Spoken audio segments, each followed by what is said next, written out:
सांसदों की मांग ये थी कि एसआईआर पर चर्चा के बाद बैलेट मान्य होना चाहिए और ईवीएम को हटाया जाना चाहिए, जबकि लगातार सत्ता पक्ष की तरफ से और सर्जिकल स्ट्राइक का जिक्र यहां पर किया गया अमित शाह की तरफ से। तमाम उन सवालों के जवाब अमित शाह की तरफ से दिए गए हैं जिन पर सवाल विपक्ष की तरफ से उठाए जा रहे थे।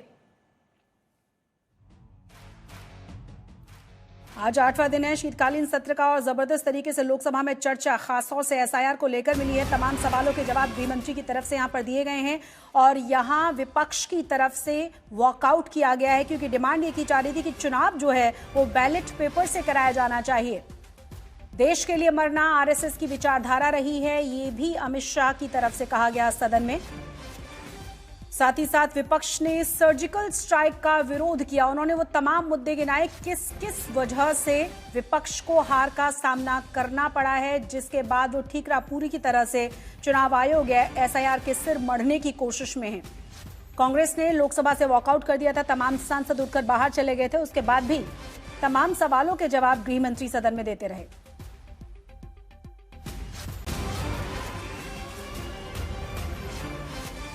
मान्यवर मैं मेरा भाषण तैयार कर लूं, तो मैंने अपने आप को पूछा कि ये सब इतना स्पष्ट है तो ये मुद्दा क्यों उठा रहे। मेरी समझ में अगर इतना पढ़कर आता है तो उन्होंने भी तो पढ़ा होगा। ये मुद्दा क्यों उठा रहे। मूल मुद्दा है अवैध घुसपैठियों को मतदाता सूची में रखने। इन लोगों ने मान्यवर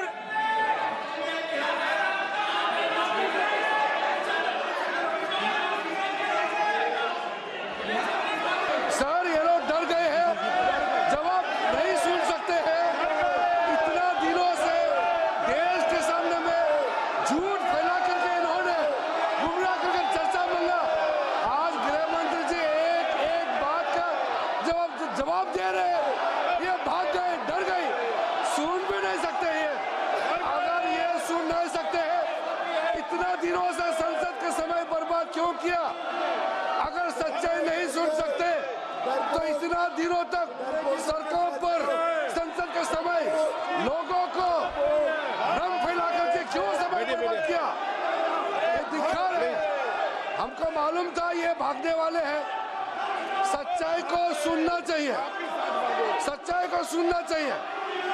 एक गहन पुनर्निरीक्षण है कि जिनकी मृत्यु हो गई उनके नाम कट जाए, जो 18 साल से बड़े हो गए उनके नाम जोड़ जाए, जो किसी भी प्रकार से 2 जगह मतदाता है उनके नाम कट जाए, और जो विदेशी नागरिक है उनको चुन चुन कर डिलीट किया जाए। ये गहन पुनर्निरीक्षण।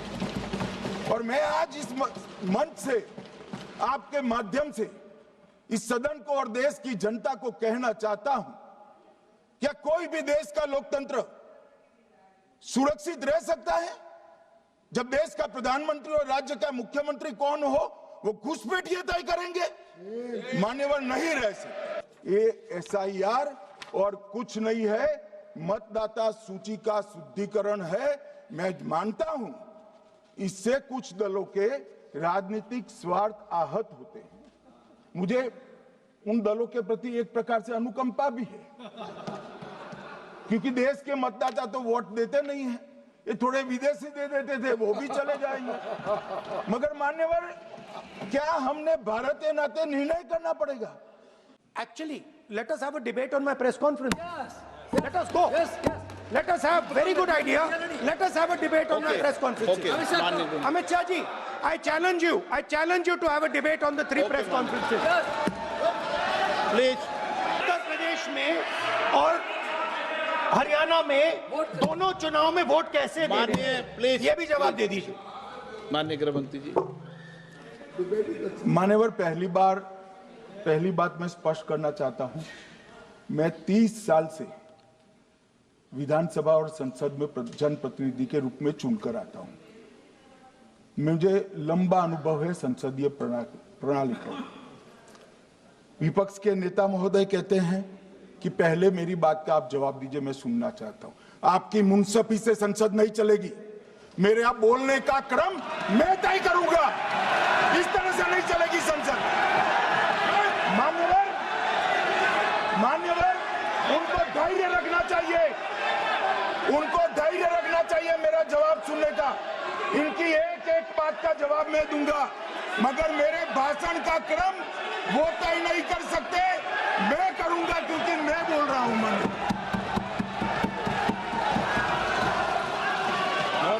आपने अगर अमित शाह जी का रिस्पॉन्स देखा तो ये कंप्लीटली डिफेंसिव रिस्पॉन्स है, ये घबराया हुआ रिस्पॉन्स है, ये डरा हुआ रिस्पॉन्स है। अब सुनिए पूरी बात, प्लीज प्लीज माननीय नो, सच्चा रिस्पॉन्स नहीं है।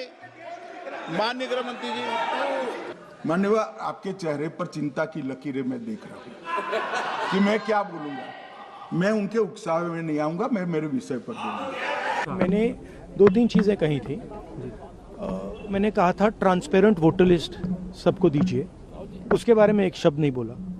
मैंने कहा कि ईवीएम का आर्किटेक्चर सबको दे दीजिए, उसके बारे में एक शब्द नहीं कहा। मैंने कहा था कि बीजेपी के नेता हरियाणा में और बिहार में वोट दे रहे हैं, उसके बारे में नहीं कहा। मेरे प्रेस कॉन्फ्रेंसेस में सॉलिड प्रूफ है, उसके बारे में कुछ बोला नहीं। सीजीआई को लेकर सेम सीजीआई को लेकर इलेक्शन कमिश्नर को फुल इम्यूनिटी दी जा रही है, तो मतलब बिल्कुल वॉकआउट क्यों करने की जरूरत पड़ी आप लोगों को? वॉकआउट से वो कह रहे हैं आप लोग डर गए। नहीं, हम कहाँ डरे। तेलंगाना में हम जीत नहीं पाए, चेन्नई में हम जीत नहीं पाए, बंगाल में भी हम हारे भाई। तो तब तो ये मतदाता सूची बहुत अच्छी होती है, तब से नए कपड़े पहनकर आप शपथ ले लेते हो।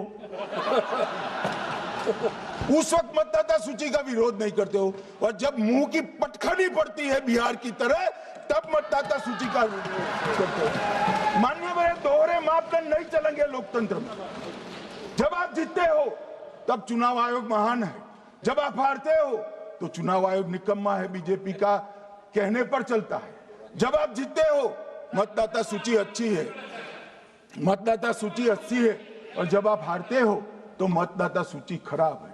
अब मैं 3 वोट चोरी की घटनाएं बताना चाहता हूं। सबसे पहली घटना हुई आजादी के बाद, देश का प्रधानमंत्री तय करना था। तय कौन करना था? तो उस वक्त के जितने प्रांत थे, इसके कांग्रेस के अध्यक्षों ने, उनके एक एक वोट से तय होना था। अब 28 वोट श्री सरदार पटेल को मिले और 2 वोट जवाहरलाल नेहरू जी को मिले।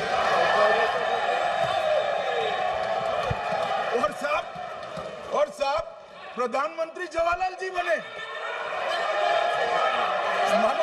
मान्यवर दूसरे प्रकार की वोट चोरी और नैतिक तरीके से चुनाव जीता, ऐसी वोट चोरी भी भूतकाल में एक बार हुई थी।